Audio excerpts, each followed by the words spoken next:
ايه الجمال والحلاوة والطعامة دي؟ ايه ده؟ الله اكبر، ايه ده؟ انا عايزة افهم ده طبق ايه، بس ده طبق ايه؟ قولولي. طلع بالجمال والحلاوة والطعامة دي ازاي؟ يعني يا سبحان الله، الله اكبر. كل مرة بعمله والمرة اللي بعمله فيها بيطلع احلى من المرة اللي قبليها. كده احنا فتحنا على الفسيخ، وبصوا دايب ازاي ومزبد ازاي. انا هنا بصوا يعني مش قادره اوصف لكم على الحلاوه والجمال والطعامه اللي في الفسيخ. تعالوا نفتحه مع بعض كده. وقبل ما نفتحه ما تنسوش تضغطوا لي لايك. ولو انت لسه ما اشتركتش في القناه اشتركي معايا، عشان هنعمل فيديوهات كتير حلوه مع بعضينا. ويشرفني ان انت تكوني من متابعيني. يلا نفتح الفسيخ. احنا غللنا الفسيخ في في البطرمان. قلت بلاش المرة دي اعمله في الكيس، انا عملته في البطرمان. لو انت حابة تعرفي طريقة تخليل الفسيخ بالكامل وازاي يطلع معاكي ناجح بكل اسراره وبكل تفاصيله، خشي على فيديو الفسيخ واتفرجي عليه، وامشي على التركات بالظبط اللي انا عملتها، وهيطلع معاكي فسيخ ناجح. الفسيخ هنا الله اكبر، الله اكبر، الله اكبر. مش مطلع ريحة خالص، ولا ريحة حلوة ولا ريحة وحشة، ريحته طبيعية جدا، معدوم الريحة. انا حاسة ان انا مفيش ريحة سمك اصلا في قلب البيت. بص المية بتاعته نازلة حمرا ازاي، مش سودة، المية نازلة حمرا. وبص طبقة السمونية بتاعته على الوش ازاي. الفسيخ الله اكبر. امشي على التركات بالظبط اللي انا عملتها، وهيطلع معاكي فسيخ ناجح، ناجح طعم وريحة. بصوا ما اوصفلكمش. لو انت الفسيخ بيطلع معاكي المية غامقة، انا قايلالك وشرحالك في فيديو الفسيخ ازاي يطلع معاكي فسيخ مظبوط على الشعراية. بصي لو انت حابة تعملي مشروع، اتوكلي على الله واعمليه بالطريقة دي وهيطلع معاكي فسيخ حلو جدا. انا هنا فتحت عليه، وهبتدي اللي انا افضيه. اول ما بتفتحي عليه بتحسي ان السمكة مقددة كده شوية ومنفوخة. سيبيها 10 دقايق وهترجع لطبيعيتها خالص. ليه؟ ان دي بتبقى حاجة انتي مكتومة، مجرد ما هتطلع للهواء هتاخد وضعها. بصي الفسيخ مثبت ازاي، ولا لونه الخطير. شايفة لون السمك حلو ازاي. طب اللون ده جه منين؟ جه من الشطة اللي احنا حطيناها.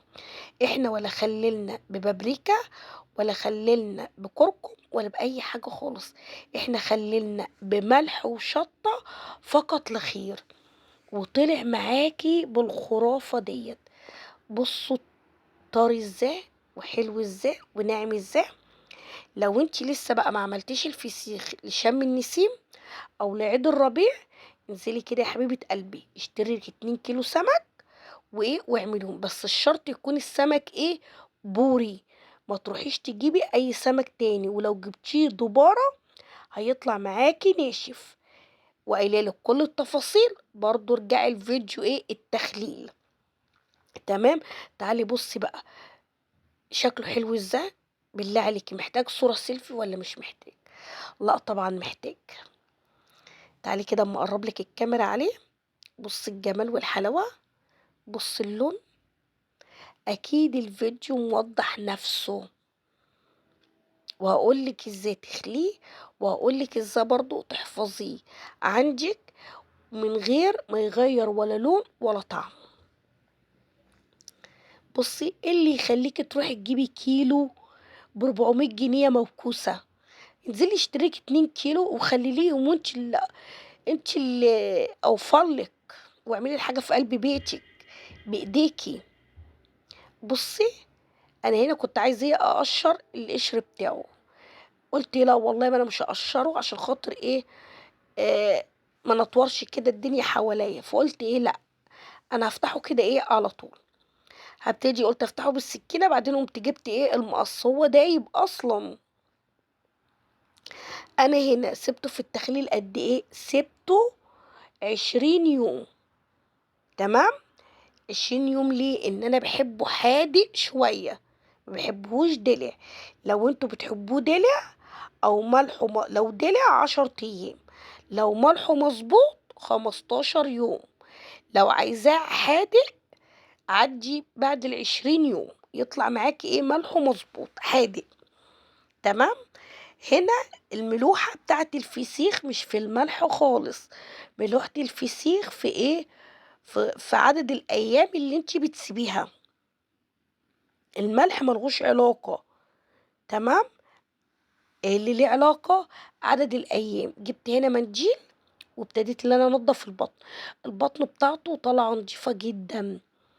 هنا بقى اللي مخلّي السمكة دايبة كده، ليه بقى؟ المساج اللي إحنا عملناه للسمكة وإحنا بنخلّلها، فاكرين إحنا كنا بنعمل المساج للسمكة إزاي؟ هاسيب لكم رابط الفيديو في صندوق الوصف، أو أنتِ خُشّي على القناة وهتلاقي الفيديو عندي مكتوب عليه طريقة تمليح الفسيخ والسردين. بُصّوا بقى الحلاوة، بذمتكم إيه رأيكم؟ لونه بامبا وحلو جدًا، الكاميرا والله اللي ظالماه، هو في الطبيعة لونه بامبا وحلو جدًا، بُصّوا دايب إزاي.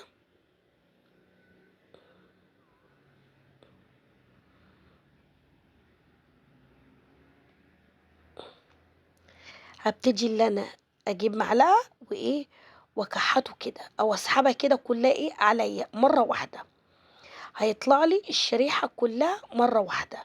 بُصّي، ده إيه ده بقى؟ قولوا لي بس إيه هذا الجمال دوّة!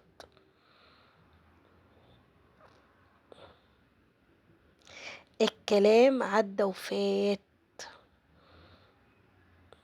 أنا عايزة أقول لكم الفيديو ده لمّا ينزل في ناس كتير هتتصل عليّا، هيقولوا لي: "فين الفسيخ؟" الفسيخ ده لو أنتِ حابة تعملي مشروع من قلب البيت اعمليه، واعملي لِك جروب حلو كده وضيفي فيه أصحابِك وأصحاب أصحابِك وجيرانِك وحبايبِك ومعارفِك واعمليه.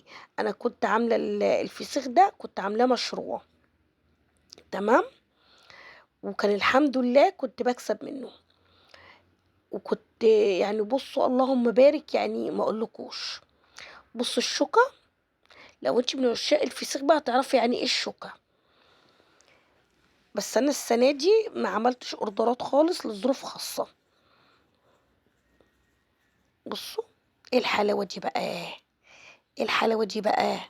كتير أوي اتصلوا عليَّ وقالوا لي عايزين هتعملي فسيخ السنة دي؟ فأنا الصراحة ما عملتش، لظروف خاصة وكده فما عملتش خالص. بُصّوا بقى الحلاوة، عشان كده باقول لكم ناس كتير جدًا هيتصلوا عليَّ أول ما يشوفوا الفيديو دوّة.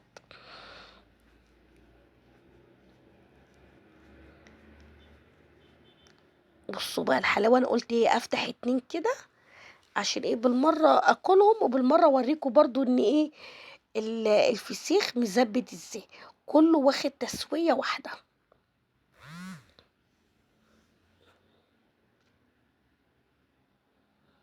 هاجيب منديل وابتدي اللي أنا أشيل البطن بتاعته، حابة تشيليها عادي كده بإيديكِ ما فيش أي مشكلة، بس أنا باحب اللي أنا أشيلها في بطنه. الفسيخ يا حبيبة قلبي ما بيتغسلش خالص، لو اتغسل بتلاقي فيه ريحة زفرة. ثانيًا ما تجيبيش ناحيته مَيّة نهائي، ولا يتشطف بمَيّة ولا من جوّه ولا من برّه ولا أي حاجة خالص. بتفتحي البطن كده أو بتفتحي السمكية، بتشيلي البطن بتاعتها وتبتدي اللي أنتِ تطلّعي اللحم بتاع الفسيخ، بس كده. حتى أنتِ أمّا تيجي تشيليه أو تحفظيه، هاقول لِك برضه على طريقة الحفظ، بس خلّينا نستمتع باللوحة الفنية اللي قدّامنا ديّة. أنا هنا هاشيل الشوكة وابتدي أخلي السمكية التانية. لا ده أنا بُصّوا ما حدّش يبُص لي، ده أنا هاكل لمّا أقول يا بس. بُصّي بقى، بابتدي اللي أنا أحُط المعلقة كده وأسحب عليّا، هتلاقي الشريحة كلّها طلعت معاكِ مرّة واحدة.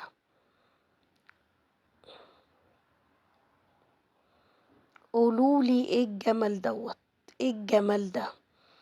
أنا لو قعدت كل يوم آكل فسيخ صدقوني ما بازهقش.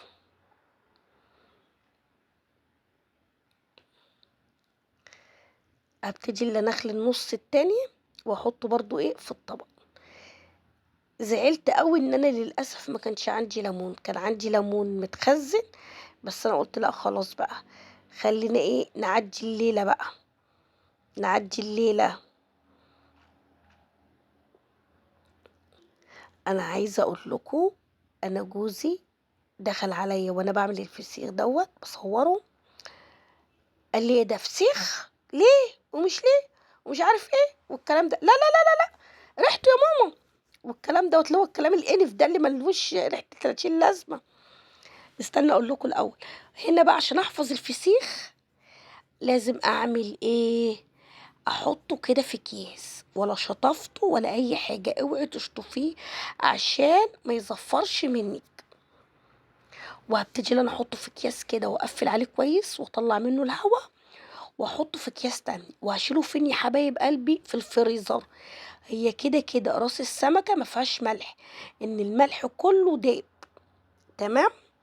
لو انت عندك الراس فيها ملح، ابتدي اللي انت تنزلي الملح من الراس وايه، وشيلي السمكية كده ما تشطفهاش، خليكي ناصحة. واحطهم بقى في اكياس كده، كيس جوه كيس، وهعمل ايه وهشيلهم في الفريزر. حطيهم بقى في الفريزر، ولما تحبي تيجي في الفريزر، لما تحبي تيجي تطلعيهم طلعيهم. السمك الحادق ما بيتلجش في الفريزر، او السمك المتملح ما مش هيتلج معاكي في الفريزر. وبيطلعيهم قبلها بنص ساعة أو بساعة، وسيبيهم شوية لما يهدوا خالص. وبعدين ايه، ابتدي بقى اللي انتي ايه نضفيهم وكلهم بألف هنا وشفا. تعالي نبص بقى على الطبق والجمال دوت. ايه الحلاوة دي؟ بالله عليكم ايه الحلاوة ديت؟ انا عايزة اقول لكم ان جوزي عمره ما بصوا ما بيطيق ريحة الفسيخ اصلا، ولا بيطيق اسمه. يقول لي: انتوا ازاي بتاكلوه؟ ازاي انتي بتعشقيه وبتموتي فيه كده؟ اقول له: سبحان الله، بحبه. اللي بيحب ياكل الفسيخ هو عارف طعمه. قال لي: بس اقول لك على حاجه، ملهوش ريحه. قلت له: ما انا عارفه انه ملهوش ريحه. قال لي: ملهوش ريحته نفاذه كده زي اللي بنشمها مثلا في المحلات والكلام ده. قلت له: لا، عشان احنا عاملاه صح. تمام. قال لي: بس والله انا كنت فاكر ان ريحته نفاذه او قويه او الكلام دوت. قال لي: ده غير الريحه اللي انا بشمها خالص، ولما مثلا معدي كده جنب محل او حاجه، او جنب بتوع السمك، مفيش الكلام ده خالص. والله العظيم بما يرضي الله، وما طلعلوش اي ريحه نهائي، ولا ريحه، معدوم الريحه. انا عمال او عمال يتكلم معايا وانا عمال اكل، فبيقول لي: ايه، طب ما تدوقيني حته. قلت له: لا، مش انت اصلا ما بتحبهوش؟ قال لي: والله ريحته، وقال لي لونه فتح نفسي اللي انا اكله، دوقه لي. فقمت قلت له: طب استنى عليا، اصبر عليا. رحت جبت بصلايه، ان الاكله دي ما تعديش كده يعني من غير بصل. فرحت جبت بصلايه وقطعتها، وابتديت اللي انا ايه بقى اكل. اقول له: استنى اما اخلص الفيديو هدوقك. يقول لي: لا دلوقتي. اقول له: لا استنى اما اخلص الفيديو هدوقك. وقمت سخنت لي رغيفين عيش كده، وحمرت الوش بتاعهم وقعدت كلت. لو تعرفوا انا الفيديو ده بصوره امتى؟ بصوره الساعة 2:30 بالليل. متخيلين؟ متخيلين لما انا 2:30 بالليل اكل فسيخ واكل بصل؟ بس على قلبي زي العسل. عارفين يعني ايه كلمة زي العسل؟ هنا عمال يقول لي: يعني انت مش هتدوقيني؟ قلت له: طب استنى بس هدوقك، وترجع تقول لي كاني ولا مالي، اصبر بس. قمت ايه اديته اللقمة ديت. قعد يقول لي: جميل، حلو قوي. قلت له: استنى بس اخلص الفيديو وهاكلك، هسيب لك حته. يقول لي: هتسيب؟ قلت له: والله هسيب لك حته، مش انت اصلا ما بتحبوش؟ بس فعلا كل منه والله العظيم وتشكر لي فيه. قال لي: بجد تسلم ايدك. مع انه كل مره نقعد نتخانق انا وهو، ويقول لي: بلاش فسيخ بلاش فسيخ. اقول له: لا انا عايزه اكل فسيخ. يقول لي: هاتي اي حاجه تانية كليها بس بلاش فسيخ. اقول له: لا. يقول لي: طب روحي كلي عند اختك، كلي عند امك، كلي عند اي حد، بلاش في قلب البيت. اقول له: لا، هجيب فسيخ وهعمل فسيخ. انا من ساعه ما بقيت اعمل الفسيخ، بصوا طالع حلو ازاي. من ساعه ما بقيت اعمل فسيخ وكنت باطلّع منه أوردرات الحمد لله. ما اشتريتش فسيخ جاهز خالص، كل ما نِفسي تروح للفسيخ وعايزة آكل فسيخ، أقوم رايحة إيه، أجيب سمك بوري وأعمله. أقول إيه، أهو جات على نفسي بقى ال15، 20 يوم دول، يالّا آجي على نفسي فيهم وأعمله، بس ما اشتريهوش خالص جاهز، أعمله في قلب البيت، أنا ضامنة نضافته، ضامنة ريحته، ضامنة طعمه، ضامنة أنا عاملاه إزاي، والله زي ما باقول لكم كده بما يرضي الله. بُصّوا الحلاوة، أنا ممكن أخلّي الفسيخ في السنة ما يقلّش مثلًا عن إيه، آآ أنا ممكن أعمله كل شهرين مرّة أو مرّتين، من مرّة لمرّتين، يعني تخيّلوا بقى في السنة بقى باعمله كام مرّة، ممكن 6 مرّات، 5 مرّات أقل حاجة. يعني الفسيخ ده يعني أكلتي المفضلة، اللي أنتِ تبقى عاملاه في قلب البيت، أنتِ اللي ضابطة ملحه، أنتِ اللي عارفة السمكة غسلاها إزاي، الكلام ده كله، ما تضمنيش من برّه بيعملوها إزاي. طب وهاقول لِك على حاجة كمان، أنتِ أمّا تروحي تجيبي الكيلو من برّه بقى بكام دلوقتي، طب ما أنا ممكن بتمن الكيلو أعمل منه 2 كيلو وأبقى في قلب البيت وضامنة نضافته وضامنة كل حاجة. بُصّوا، يعني أنا مش قادرة أوصف لكم، أنا افترست الطبق، يعني مش قادرة أقول لكم على الجمال، مش قادرة أقول لكم على الجمال. أنا آسفة والله الفيديو ده هيزعّل ناس كتير جدًا منّي، بس حقكم عليّا، أكيد هُم عارفين نَفْسهم هُم مين، إني بجد كان نِفْسي اللي أنا أعمل لكم السنة دي وأخلّي لكم السنة دي، بس أنا والله غصبٍ عني.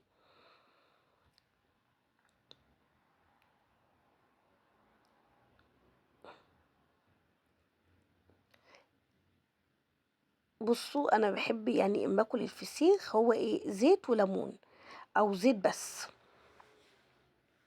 هو ما دام طعم الفسيخ حلو بيغنيكِ عن أي حاجة خالص، خالص. ده فيديو الإيه، الفسيخ. نفتح بقى على السردين، استني منه فيديو السردين. السردين برضه طالع الله أكبر، الله أكبر، الله أكبر، اللهم بارك. مش طالع زبدة، ده طالع في حتة تانية خالص. طعمه خرافة، طعمه حكاية. أنا جوزي بقى عمال يقول لي: "وإن شاء الله أنا هاكل إيه بقى؟" أنا قُلت له: "مش أنت ما بتحبوش؟" أنا كنت واقفة عمّالة أتكلّم معاه، "مش أنتِ ما بتحبوش؟" قال لي: "عايزة أدوقه وعايزة آكله." أنا بجد يعني أنا غيّرت فكري، قُلت له: "أنت جاي تغيّر فكرك في اللحظة دي، في اللحظة دي وأنا باكل منه؟ لأ، اركن فكرتك كده على جنب واستنى لمّا أخلّص." شمال ويمين، قُلت له: "خلاص هاسيب لك الحتّة دي أهو، خلاص." قُلت له: "استنى قبل ما أسيب لك الحتّة دي آخُد منها حتّة." بس كده، ويا رب يحسن ما بين إيديّا وإيديكم جميعًا، جرّبوه